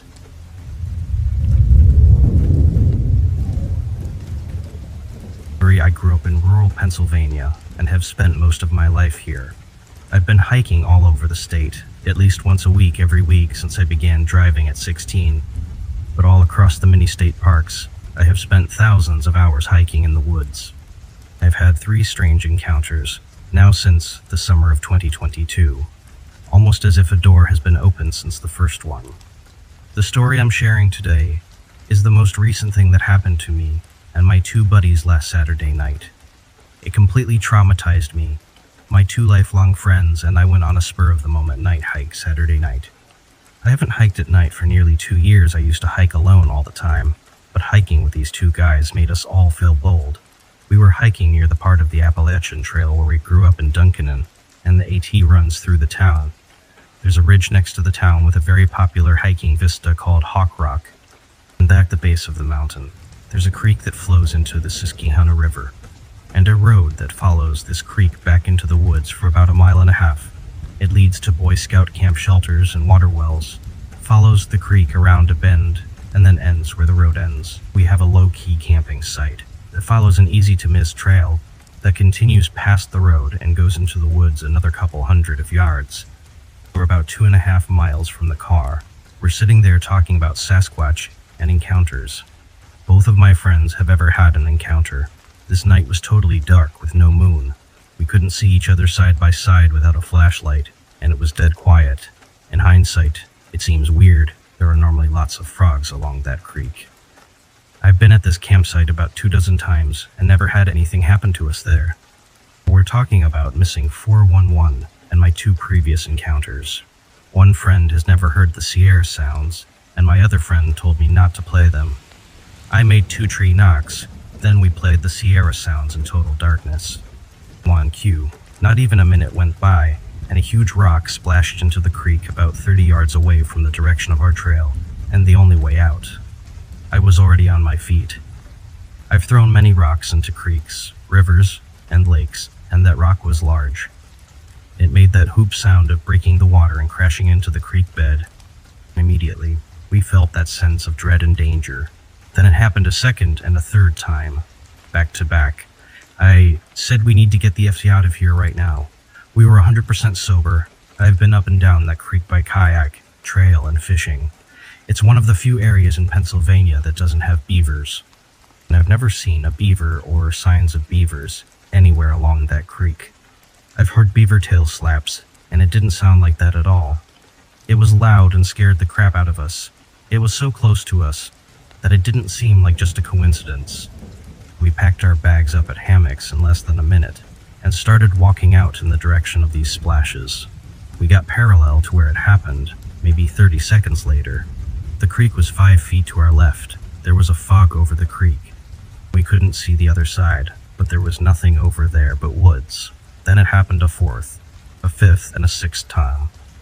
Loud splashes of large rocks crashed into the water right next to us. I was on point. We're going through this trail with the brush to our right and the creek to our left dark. We weren't speaking to each other. We stuck together, and were only focused on getting out. We got back to the road and we were practically jogging back toward the car. We were saying that was weird and was too close and too conveniently timed. We continued down this road and got a mile away from where it happened.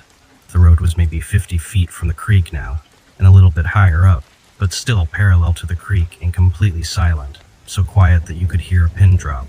We began to feel like we were okay now. But then it happened again. A large loud splash in the creek below was perfectly parallel to us. The sense of danger was palpable and we could feel it around us. Something was on the other side of the creek mirroring us. The problem was, there are no trails, no houses, nothing but woods over there. Whatever it was over there was keeping pace with us silently, without light, or without a trail, and we could feel it. We got to the end of the road and 2 kids were walking in with lights. We saw them coming. I said to my friends we have to tell them what just happened. We couldn't let these kids go in there without warning. We told them what happened, and all of us were clearly shaken and rattled. We got into the car and drove back to my buddy's place in town. For 3 hours we tried to rationalize and reason what it was. You couldn't think of any animal that checks all the boxes of the behavior. If it was somebody messing with us, they were in the middle of nowhere without a light, throwing large rocks and moving silently without a trail. If it was an animal, we would have heard it moving. If it was something in the water, we would have heard it displacing water while moving. And I know this area, like back of my hand. I'm terrified to go back outside again, and afraid as soon as the sun goes down. We all felt like we were lucky to get out of there. I was excited about spring and summer, and to get back out hiking again, but I am terrified at the thought of it.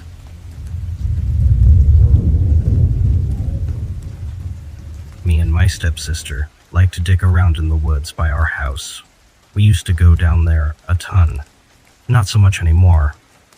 I remember about a year ago we completely lost a trail that we went on every time. Like literally, we entered from the same spot in the woods, just weren't the same. Another time we saw this sketchy looking shed in the middle of nowhere. Looked like it hadn't been touched in years. Had rope and a pickaxe in it. We also found this wooden gate after wandering somewhere we hadn't before, and upon looking for it again, could find it anywhere. There's always creepy shit like dolls in there. I once went by myself and had a horrible feeling. I was being watched by fairies. There was a mushroom circle nearby and a tree with a sparkling rope. Not to mention the weird noises we hear a ton, but just choose to ignore. Also went kayaking once and saw some dead animal in a cave. The water surrounding that area was crazy cold. There was also a paddle and pieces of a small ship nearby. We were out fishing and kayaking all day.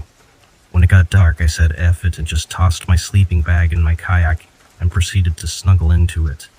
As it was sitting on the dock, most nights I wake up in the night for some reason or another, and this night was no different. I opened my eyes and looked up into the night sky because this lake is so dark you can see the Milky Way, except it wasn't there. There was a pterodactyl crane Jersey Devi, chupacabra looking sumbitch, standing over me, like I'm a fat-ass sardine stuck in the comfiest can ever snuggled into the goose down at his cousin's. I honestly wanted to sit there and watch him, as long as he didn't eat my eyeballs for a fourth meal appetizer, so I did. For a solid hour, he just sat there looking over the water, and I watched him. Also, when I was little, I got told a bunch of stories about tree hoppers, of that shit.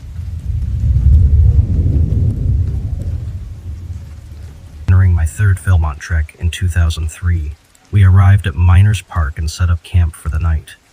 As we were hanging our bear bags and chatting with one of the staff members, we heard a deafening roar come from across the meadow on the other side of the camp.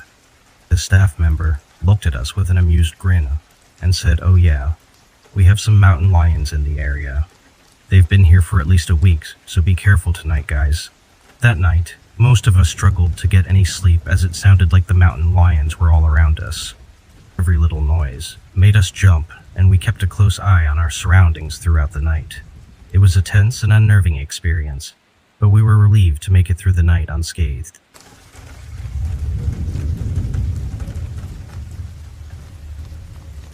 It was October 2012. Me and my grandfather were hunting for white-tailed deer on his property in a little rundown town called Reedy, West Virginia.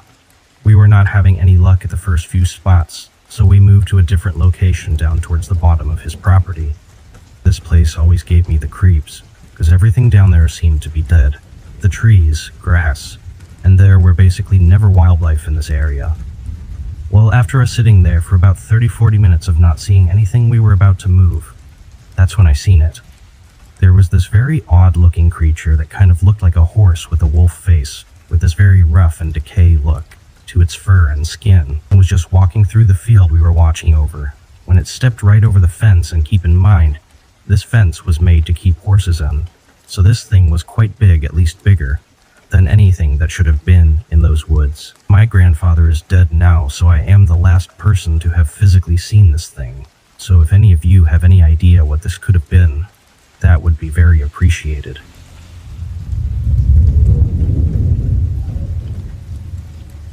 My family and I used to live in a really old house built sometime in the 1830s. Hated the house from the day we moved in. It just had a really weird vibe to it, and from the outside it looked a lot like the house in the first Conjuring movie, which did not really help. Whereas it did not take many weeks of living there before something happened. One night I woke up with a dark, shadowy figure of a man in the middle of my bedroom. The figure was slowly walking towards me. I felt the most horrible sense of dread and fear that I have ever felt in my life as the figure moved closer towards me. I heard a loud whispering from multiple voices, coming from everywhere in the room. My body was frozen, and I could barely tilt my head and roll my eyes in horror. As the figure reached me, it touched my chest, and as it made contact with me, I felt this horrible sadness and emotional pain that I just cannot explain. Naturally, I told my parents and wanted to switch bedrooms, but they never believed me. We had to sleep in that same room for 3 years before we finally moved away. I kept having horrible nightmares from time to time during those 3 years, and they always involved the same shadow figure attacking me in a number of ways. Since we moved, I have never experienced anything like it again, which I am extremely grateful for. When I was younger, I saw a demonic possession. More accurately, I saw someone who was possessed. I've talked and written about this before, but as of late I've wanted to talk about it again. Apologies in advance if there are any issues with my typing. I'm on mobile. So I was young. I can't say exactly what age, But my brother, 5 years my elder, was old enough to operate the soundboard at the church my family attended. This was a night service on Sunday, around 6 p.m. in either late fall or early winter. I remember that when services ended it was dark out, but not dead of night dark, and services ended at around 8 p.m. Me and my brother were in the back of the room, where services were held by the soundboard. My grandfather, who was watching us, is also the pastor at said church. He was and still is a man of dogma and strong faith who has told stories about demonic possessions, faith healing, and divine intervention. My grandfather was in the back with us, making sure that my brother understood what he had to do to operate the soundboard, and I was trying to learn a thing or two about it, since the large board of dials and levers looked like magic to me. And walks a woman. This woman is young, maybe 25, but she looks bad. Her hair is disheveled, she's got bags under her eyes, and she looks very pale. However, she does not look homeless. She's wearing nice clothes, lifts, and some jewelry. I don't recall having seen this woman before. She quietly takes a seat at the front of the room by the altar and pulpit. Service begins with 10 minutes of hymns, as usual from these thick green books that the church has about 100 of. The woman doesn't stand or participate, but she's quiet and not distracting. Then my grandfather takes to the pulpit. He begins his sermon, which I can't remember what it was on, because I was focused on the woman who is now rocking in her seat. Weird. My brother is trying to get the recording hardware attached to the sound system to work. The issue isn't that it won't record, however. The issue is that when my brother put a disc in to record, it broke. It was fine for the morning service, and no settings were touched on the recording system. The disc literally broke in half. Service goes on with the woman getting more distracting until the service ends and me and my brother are escorted out. Everyone else goes home without staying to talk, which is unusual. I sat on the walkway with my brother and grandmother outside the church, while my grandfather and the officers of the church were inside with the woman. I could hear verses from the Bible being recited, screaming, and I saw the lights flickering through the window in the door.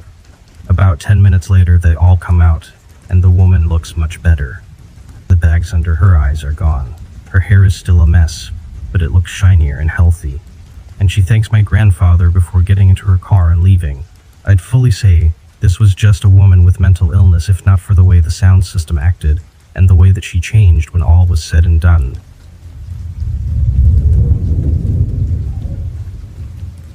To start off, I'd like to make it clear that this was my first schizophrenic episode. At the time, I had no idea I had the condition. It had been a stressful day, and I desperately needed a break. I decided to pull over into a forested park to take a walk and clear my mind. The calming atmosphere of the woods seemed like the perfect remedy for my frazzled nerves. After a while, I headed back to my truck, feeling a bit more relaxed. But as I approached, I saw something that stopped me dead in my tracks. There was a man hanging from a tree nearby. Panic surged through me, and I couldn't take my eyes off the gruesome sight. The man's head appeared to be decomposed, his mouth hanging open in a grotesque way. He was wearing a navy blue mechanic jacket with a name tag, and his lower body was missing. Terrified, I scrambled back into my truck and hid below the back seats. My heart pounded in my chest, and I couldn't shake the horrifying image from my mind. I stayed there, hidden and trembling, for 8 straight hours. Eventually, I learned that what I'd seen was just a mind-created illusion, a result of my first schizophrenic episode. Courage it was, but even though it wasn't real, the vivid memory of that horrifying scene still haunts me to this day. The PTSD it caused remains a constant reminder of the power and fragility of the human mind. I had just finished doing laundry in the basement, and as I gathered my clothes, I couldn't help but feel a chill run down my spine. I had always been slightly unnerved by the basement, but today the feeling was stronger than ever. Despite my discomfort, I shrugged it off and began my ascent towards the staircase. As I walked, I suddenly noticed something out of the corner of my eye. I turned my head, and to my utter disbelief, I saw a misty apparition floating in the air. It was the ghostly figure of a head, adorned with a powdered wig reminiscent of the 18th century. I couldn't believe my eyes, and I stood there frozen, as the mysterious figure drifted slowly across the room. I blinked a few times, trying to convince myself that it was just a figment of my imagination, but the apparition remained, very much present and real. It was as if it was beckoning me to follow, and I couldn't help but feel strangely drawn to it.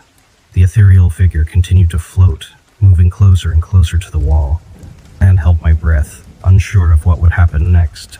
As the apparition reached the wall, it didn't stop. Instead, it disappeared right into it, as if the solid barrier was of no consequence. I stared at the spot where the ghostly figure had vanished, trying to make sense of what I had just witnessed. And I couldn't help but wonder if the apparition was somehow connected to the house's history, or if it was a message from the past, attempting to reach out to me. With a racing heart and questions swirling in my mind, I made my way up the stairs and back to the safety of the main floor. And one thing was for certain: I would never forget the day I encountered the mysterious, powdered wig apparition in the basement.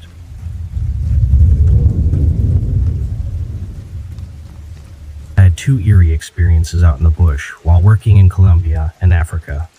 I was not hunting either time, but it was definitely wilderness, so I guess that qualifies for this thread. When we lived in Bogota, Colombia, I traveled to the Amazon on several occasions for work. On one occasion, I took the family to the river town of Leticia, which is on the Amazon River where Colombia, Peru, and Brazil all meet. Leticia was one of the safest towns in Colombia since it is so far from anything even the FARC and ELN guerrillas didn't have much of a presence in the area. Leticia is kind of a frontier town, like I imagine St. Louis was in the 1830s.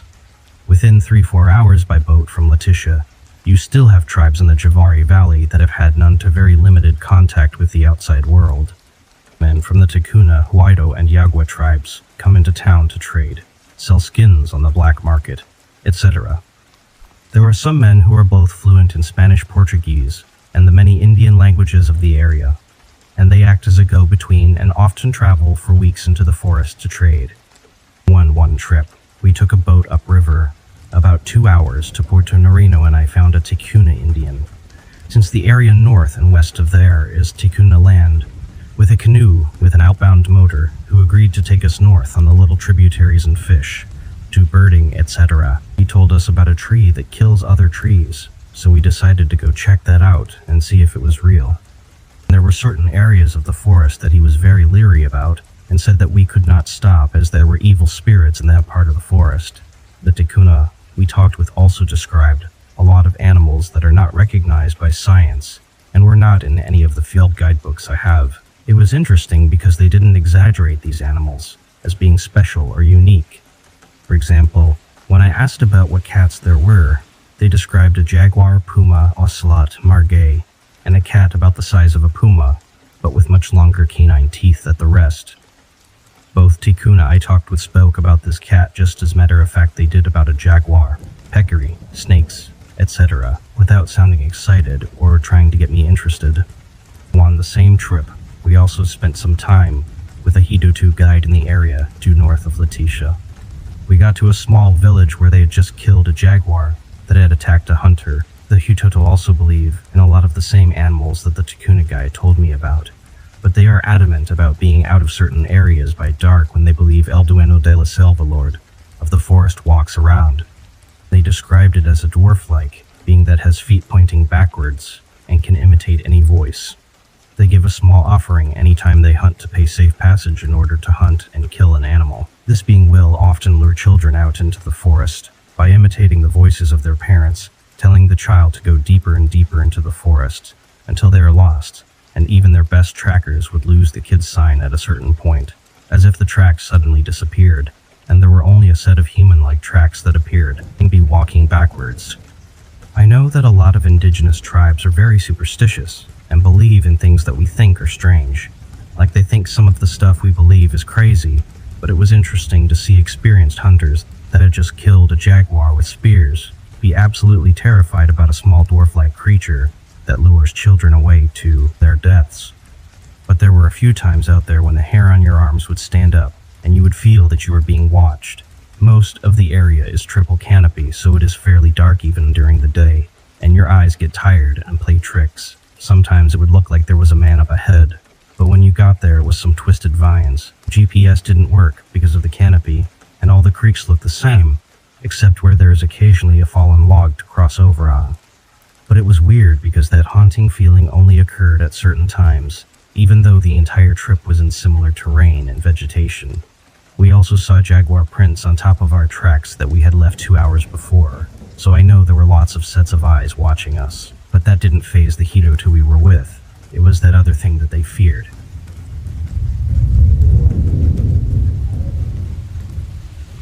I live in East Tennessee, and red wolves aren't even supposed to be here. But I looked up wolves on the internet, and I promise this is what I seen. I sit on my porch smoking and on my phone at all hours. It was about 4 a.m. quiet, which is unusual since I live in the mountains. Closest neighbors are about 1/2 mile away. My hackles stand up as I'm engulfed in something on my phone, so I look up. I look around and I don't see it at first, but this wolf was only about 15 feet from me. My porch is about 8 feet high one way up and down. Now I see coyotes almost every night. I'll just stomp my foot and they run off. I was so shocked I couldn't mow at first. This thing was just huge and not moving at all looking at me. I pull myself together and stomp my foot. This thing never even twitched a muscle or moved. I'm terrified. I slowly stand up, never taking my eyes off of it, and back into my house. I instantly go to the window and look out and poof, gone. I walked around my home looking out every window, nothing. We have motion light on each corner of our house that are set off constantly, but somehow this thing didn't trigger them. No one believed me when I say I saw a wolf, especially one that big. But we have those concrete deer in our yard, not far from where this happened. This wolf made them look tiny. It was also so broad. I will admit I have never seen a wolf before, but this thing terrified me. The fact it never even twitched when I stomped my foot and just stared at me. Like, damn, I get chills every time I think of this.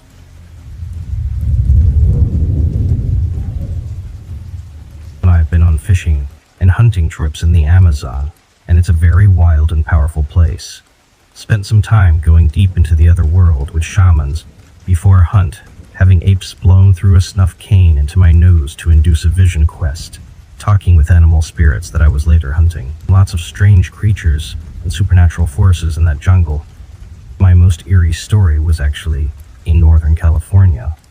I was setting up camp one evening in the summer on a remote logging trail. It was hot and muggy, so I decided to walk down to a stream wearing nothing but a towel and go for a dip to cool off. On my way back to camp, as I was walking up the trail, I saw what looked at first like a doe walking towards me. I stopped and watched it getting closer to, and as it came into focus, I noticed a big circular head and thick black tail that swung to the side. "OS," I said out loud, as I realized it was a mountain lion, and a big one. Just then it looked up at me, and we stared at each other for a moment. And I raised my hands up to try and look bigger, realizing I had no weapon and was half naked. The cat looked at me, and in one hop jumped into the scrub oak. I made some noise, collected myself, and continued on back to camp after waiting a few minutes. I got back to my camp about an hour later, and the sun had gone down. I was lighting my camp stove to cook dinner. I turned on my headlamp and kind of stared at the ground, thinking about what had happened earlier. I even thought it was kind of cool to be able to see such an elusive animal. It was at that moment I felt a chill go up my back. Some primal instinct from deep in my brain was telling me something was very wrong. I turned around and looked into the tree above me. About 15 feet away was the shadowy figure of that same circular head I saw earlier. My eyes were locked onto me and glowed bright yellow. The cat knew I saw it and crouched into a pouncing position. I felt absolute terror, and I was now being hunted. This cat had been stalking and watching me the entire time, deciding when to make its move. In one leap, I made it into the back of my pickup truck and slammed the topper down. I could have won Olympic medal for the distance I covered in that one move. It still gives me the shivers every time I think about it. The cat had me fair and square. 1 second later, and it could have had the back of my neck in its mouth, and it would have been over for me. The air part is that I was no longer a hunter, but was stalked for almost an hour without ever realizing it.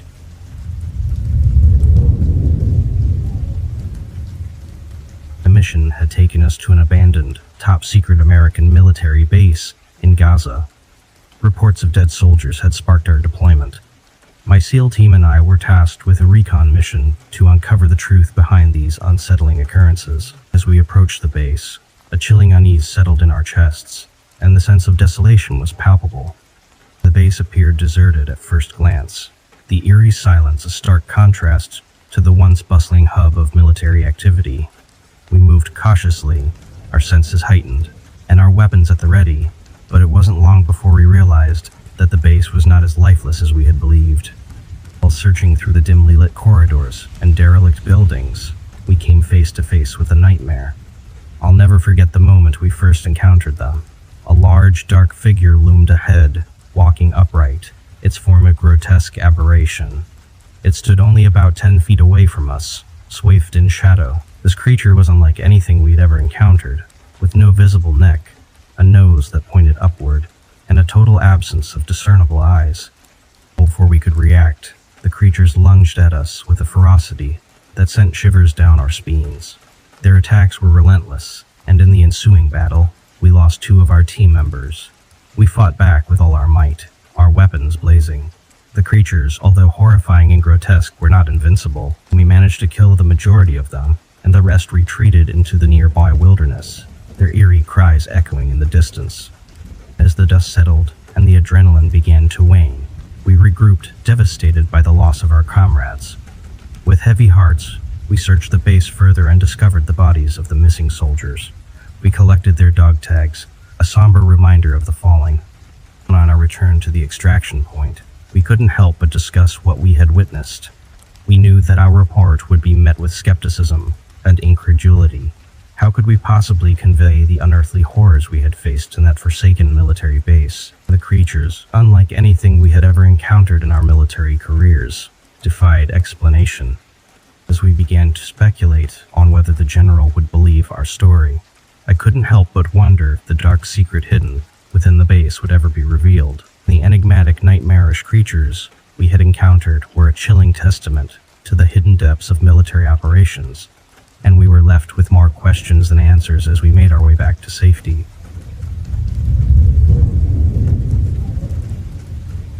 On Thursday, May 4, 2023, between 6-7 p.m. in Snellville, Georgia, I was standing outside the police station and saw a shiny brown cigar-shaped object flying vertically northeast. It was moving smoothly and fast. I pulled my phone out and tried to get a video of it, but it was hard to get it, and had to look back at the sky. It was gone as far as I know. What I could see was a large bird now flying around in circles. Later that night around 12 a.m., I was on the phone with a friend and the network cut off, and was out for 30 minutes or so. It came back on and I was talking to my friend again, and made the comment, either a UFO went by or a tower went down. Around 4 a.m., I got the feeling to lay in the bed, and passed out immediately. I woke up at 8:35 a.m. and went to take a shower. I took my shirt off, which I was wearing when I fell asleep, and had 2 sticky black circles on each side of my chest where my piece meet my deltoids and collarbones. The shapes were round, 3 by 3 inches, and the left one was a little smeared, and it was sticky to the touch, but wiped off easily with tissue, almost like it was dry, and then I took a shower. No, I wanted to keep it, but kept getting this subtle subconscious feeling not to, and threw it away. Have you heard of anyone having a black residue left on their body? I've had many experiences starting in 1977 in Tuscaloosa, Alabama. It was kind of creepy seeing the circles, but I was calm about it. I think it was for my own good. They've made it clear they don't like it when I talk too much or what I talk about, but I know the time is there when I should.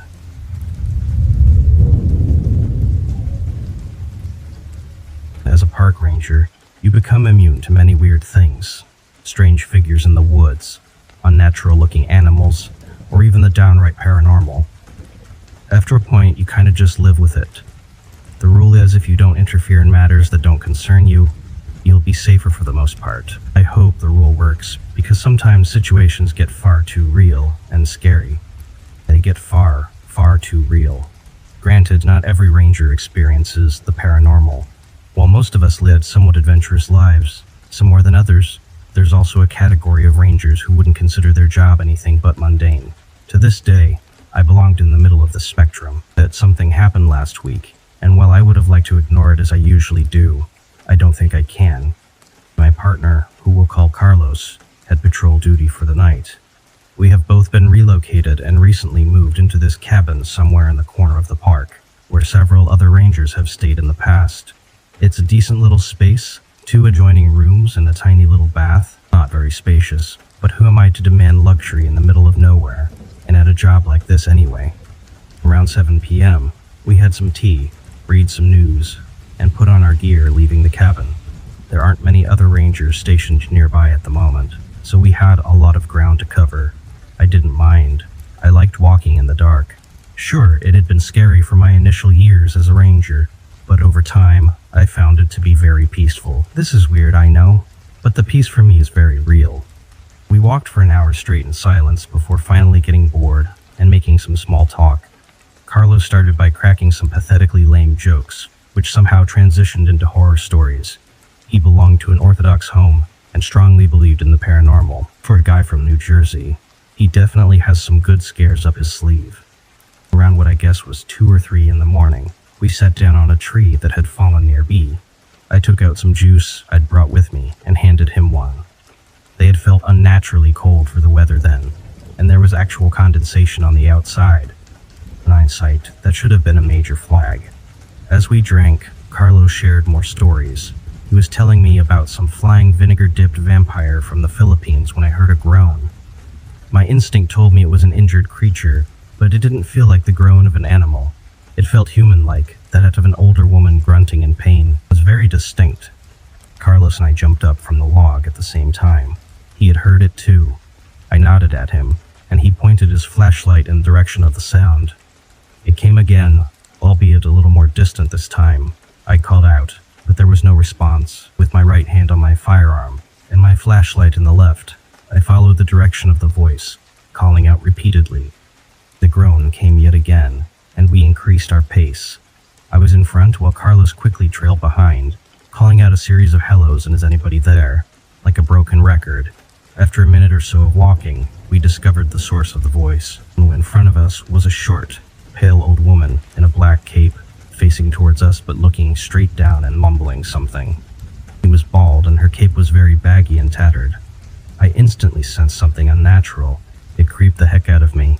However, in the off chance that this was a human, we were obligated to help her.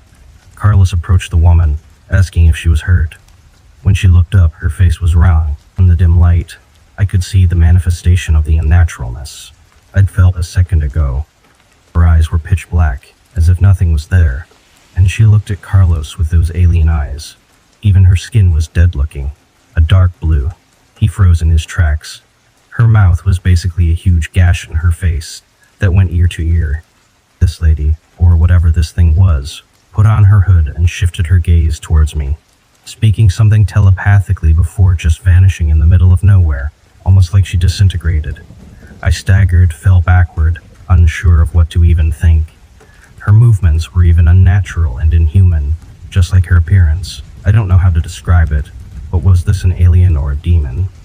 I looked over at Carlos, his face whiter than it had ever been, and he knelt down, saying an audible prayer. It was only after a while that I found the strength to get up, my legs still shaking violently, but they still worked. They felt extremely cold and empty, but somehow I found the strength and helped Carlos up. We made our way straight back to the cabin, following the markers on the trees. They poured some hot tea while he sat at the table with his head in his hands. Now it was about 5 a.m., and God knows how much time we had spent sitting there on the ground, too weak to get up. I tried discussing what we had seen, but he wouldn't respond, so I left it alone. Around 9 a.m. I called my superior, told them what had happened. He told me to get back to the job, asked me if we had been drinking while at work. They weren't much help, so I hung up on him. We had somehow, again, almost broken the rule and interfered. As long as we didn't do it again, we would be safe. The incident was very traumatizing. No sane person would believe me when I say we went back to the forest every night after and still do. The rule is supposed to protect us, and we had faith in it. At least I hope it does. This job has meant everything to me, and I don't have a plan B, so I'm hoping I don't encounter this stuff anymore. I try to look around and see if there's anything I could use as a reference before posting this. so when you read it, you would understand. It kind of reminded me of the witch. I think they call it La Llorona, if I'm remembering correctly. But whatever this was, it was either a demon or a supernatural entity. It felt evil. It looked evil. Why it was there, I don't know, and I don't care. I just don't want to see it again. My name is Aaron, and I'm a police officer who often works with park rangers to maintain the safety and beauty of our local parks. One summer, I was partnered with Carl, a ranger from the Sierra Club, and we were assigned to clear barbed wire at Squaw Meadows, south of Squaw Mountain in Oregon. We camped overnight on July 15th, eager to begin our work the next day. As night fell, the forest around us came alive with the sounds of nocturnal creatures. I'd always been intrigued by the local legends of the Wendigo, a mysterious and fearsome creature said to inhabit these woods. As we sat around the campfire, I decided to try tapping on a piece of wood, hoping to communicate with the elusive creature. To my surprise, I heard a reply, a very loud rap coming from the roaring river valley below our campsite. Carl and I exchanged glances, our interest piqued. The next day, we continued our work, clearing the barbed wire that marred the pristine landscape. Our peaceful work was suddenly interrupted by the roar of a herd of motorcycles. The riders sped by at a higher elevation, their engines echoing through the valley. As the noise from the motorcycles faded, a strange sound reached my ears. It was a loud monkey-like whoop that seemed to come from the same direction as the Wendigos rapped the night before. Carl looked at me, his eyes wide with astonishment. "Did you hear that?" he asked, his voice barely above a whisper. "Yeah, I did," I replied, my heart pounding in my chest. It sounded like it came from the valley. We decided to investigate, cautiously making our way down to the roaring river valley. As we ventured deeper into the woods, the whooping sound grew louder, but we could not pinpoint its source. The forest seemed to close in around us, as if it were hiding a secret that it did not want to share. Despite our efforts, we never found the source of the strange sound. We continued our work, clearing the barbed wire and ensuring the safety of the park for its visitors. Yet the memory of the Wendigo's reply and the eerie whooping sound stayed with me, a haunting reminder of the mysteries that still lurk in the depths of the forest, though I may never know for certain whether I truly heard the Wendigo or not. The experience taught me to respect and appreciate the unknown. The wilderness holds secrets that may never be revealed, and I am grateful for the opportunity to experience its mysteries firsthand. Thanks for listening. Hope you already fallen asleep. See you tomorrow at the same time.